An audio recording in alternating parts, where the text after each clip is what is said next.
Assalamu alaikum ve rahmetullahi ve berekatuh. Hürmetli qarindoshlar, Allohning güzel salomı, rahmeti, mag'firati bo'lsin. Hürmetli qarindoshlar, men qarindoshlaringlar Nabijo Allah. Bugun bir programma ishlashni loyiq topdim. Bugungi programmamizni ya'ni 2-14 bugun Sharq Turkistondagi kitob o'qish kuni qilib belgilangan. Oy va kun. Bu bizning boshqa dunyo va xalqarodagi boshqa bir bayram bilan hech bir aloqasi yo'q. Faqat bizning vatanimizda mush kunni kitob o'qish to'lqini qilib bekitilgan bir kun.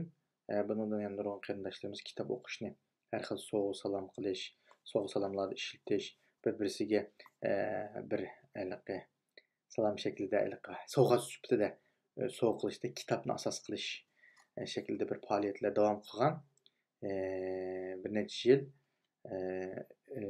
Shuning uchun men shu kunni bir xotirlash, shu kunni muajiratdagi bu sharoitimizda kitob o'qishni kitobni bir hadiya qilish olsun, kitobni bir-birimizga tavsiya qilish olsun, bir-birimizga bir nima qilish shaklida bo'lsin deb qo'limda bir qancha kitoblar bor.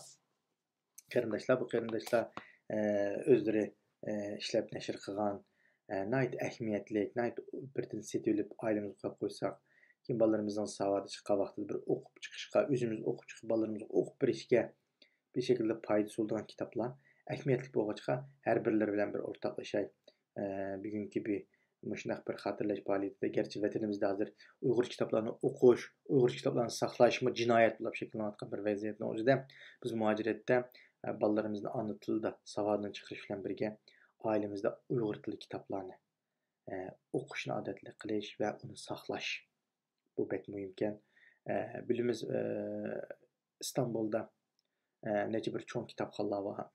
Sutuq Bug'raxon kitobxonasi olsun, mayli Qutatbugli kitobxonasi olsun, mayli Taklamakon, Hira deganga o'xshash kitobxonlar ochildi.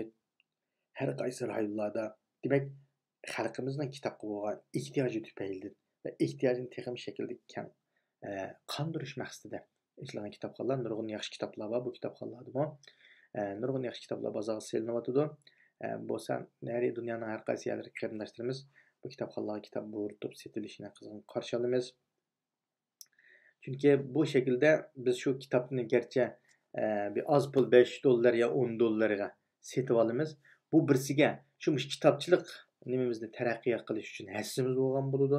Yana birisiga shu qarindoshlarimizni kitob ishlab chiqargan qarindoshlarimiz uchun bir yordamimiz bo'lgan bo'ldi qarindoshlar.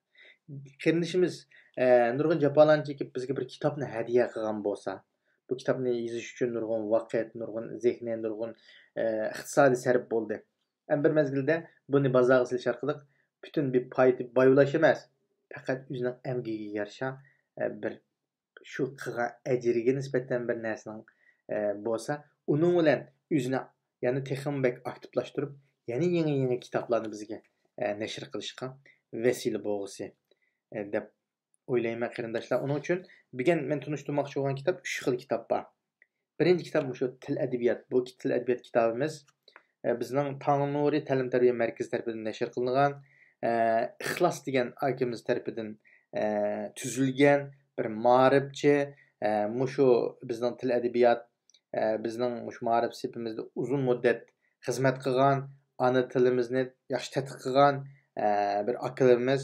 Bunun uchun akamizning tuzgan kitobi naytdi yaxshi, nayt ixcham, naytdi bolalarning savodi chiqqan bolalarga o'qishlik qilib mashq kitob chiqaribdi. Buni Istanbulda nurg'un kurslar darslik qilib foydalanyapti. Muajiratdagi Yevropa bo'lsin, Amerika bo'lsin, boshqa dunyoning har qaysilarida ishlagan bizning maktablarimizga, ana til maktablarimizga shu darslik qilishga nayt muvofiq kelgan kitob qarindoshlar. Bunun bu birinchi qismi, agar bu tavodini chiqarib bo'lgandan keyin davomini chiqaradi. Bu faqat yana siz bilan bizning qo'llab-quvvatlashimiz bog'liq. Agar buni mendan zakaz qilib Yevropadagi qarindoshlarim setib olmoqchi bo'lsa, bu €5 qarindoshlar. €5 pochta haqqini o'zingiz ko'tirasiz, men pochtadan sepib beraman. Shvetsiyada bo'lsangiz, telefon olsangiz uyingizga olib beraman.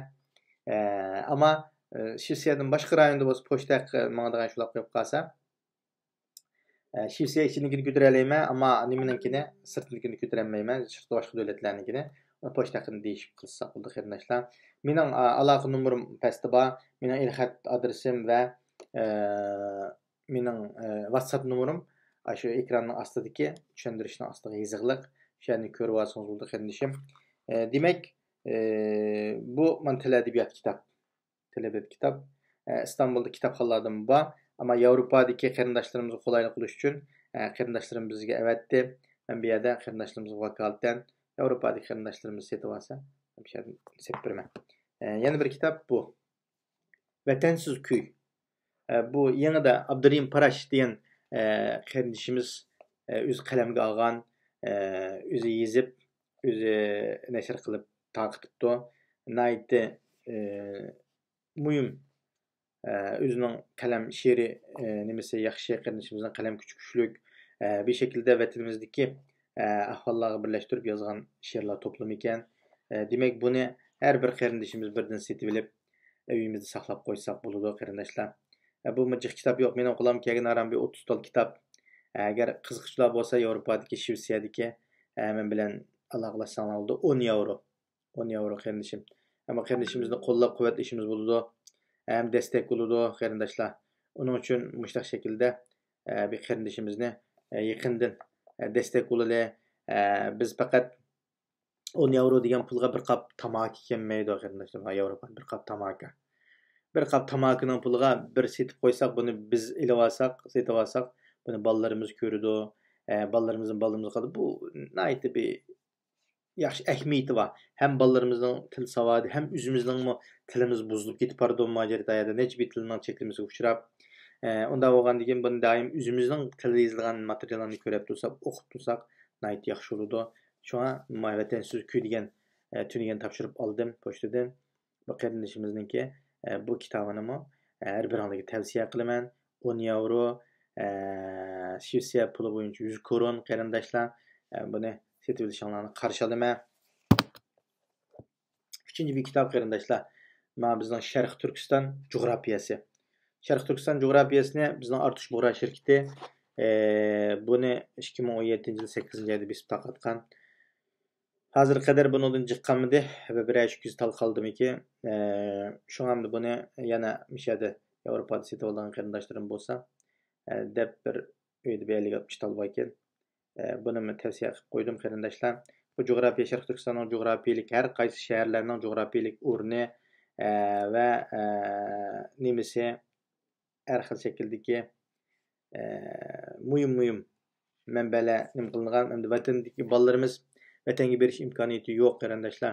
Hozircha vaqtincha vatanga berish imkoniyati yo'q. Vatanga berishdan burun Sharq Turkistonning har qaysi rayonlarini bolalarimizga tunutish, bildirish bu bek muhim. Bizmi Sharq Turkistonning hamma yerini aylanib bulanmagan, hamma shaharlarini aylanib bulanmagan qarindoshlar. Bizmi bilmaydigan nurg'un yerlarimiz bor ekan. Bu kitobni ko'rish orqali nima mahsuloti va qaysi rayonda nima chiqdi, Qashqarning qanday aloyligi va Xotanda nima bor, Atushda nima bor deganga o'xshash bir shakldagi bu ham bir coğrafiyalik shakldagi nimasi tushuntirilgan. Shunga buni bilib qo'yish bek muhim. Shuning uchun buni biz nashrga tayyorlab bergan. Onun uchun buni setib olgan qarindoshlarimiz bo'lsa, buning bahosi 5 yevro. 5 yevroga tushirib bu shaklda nima qilyapmiz qarindoshlar. Chunki bu bir qur oxirlashib qoldi. Ham oxirqida bir nima deymiz, e'tibor bor demdik. Shu shaklda bo'lsin dedik. İnşallah qarindoshlarimizning bir setib olishini qizg'in qarshi olamiz qarindoshlar. Shuning uchun hamda shu kitob masalasida bugungi kunni biz boshqa bir faoliyatlar qatorida sanamay, Sharq Turkistonda umumyuzlik ilib borgan shu kitob o'qish kuni qilib bekitilganligi uchun, xotirlash qilib bekitilganligi uchun kitob o'qish kuni faqat bir kunla emas qarindoshlar. Har kuni odat qilsak, hamda hozir elektronlashib ketdik. Hozir Facebookdagi, Twitter'dagi, ya buningdagi yozma narsalarni ko'rib, telefondagi WhatsApp kelgan uchurni ko'rib, o'qib ketib boramiz. Ama yenilam shunday olsunmi, yana kunimizning oyda 5 qitimlamni 2 qitim bo'lamdi. Ay ish bo'lmaganda bir 2 oy 3 oyda bir kitob tugitadigan holatda bir kitoblarni o'qishni odat qilsak, qilmasakmi, Bu faqat bo'lmaydi qarindoshlar. Elektronlik narsada hamma narsa bo'lmaydi. Yandam elektronlik narsani uzoq muddat saqlag'ili bo'lmaydi, yutib ketish ehtimolligi bo'ladi. Shunga kitob orqali kitob yozilgan narsalarni buni saqlash qimmati bo'ladi, avlodlarimizga qoladi. Bu yana nima deganda, yaxshi bir shaklda ham ko'zga ziyonli emas. Kitob qarasak, elektronlik narsa ko'zning nurini yeydi, uzoq muddat qaraganda kichik xatlar kichik ko'zni ajizlashtirib yutadi. Shunga mana kitob shaklidagi narsalarni ko'rib odat qilish va buni o'qishni odat qilish, bolalarimiz bilan birga kitob o'qishni odat qilish bu bek muhim qarindoshlar. Shuning uchun bugungidek shu vatanimizda yurgizilgan shu kunlarni eslash bilan birga har biriga bu kitoblarni tavsiya qildim. Vaqt munosabati bilan bilmishadi oxirlashtirmay qarindoshlar. Agar kerak bo'lsa yoki boshqa shakldagi bir fikr talablaringiz bo'lsa, inkas yeriga yozib qo'ysanglar yoki menga bevosita WhatsApp orqali uchur bersanglar, el xat orqali uchur bersanglar bo'ladi qarindoshlar. Bir shaklda bundan kam kus qolgan yerlari bo'lsa, yana to'liqlaymiz. Juma qarindoshlar, hammangizni Janob Allohga tashakkur. Assalomu alaykum va rahmatullohi va barakatuh.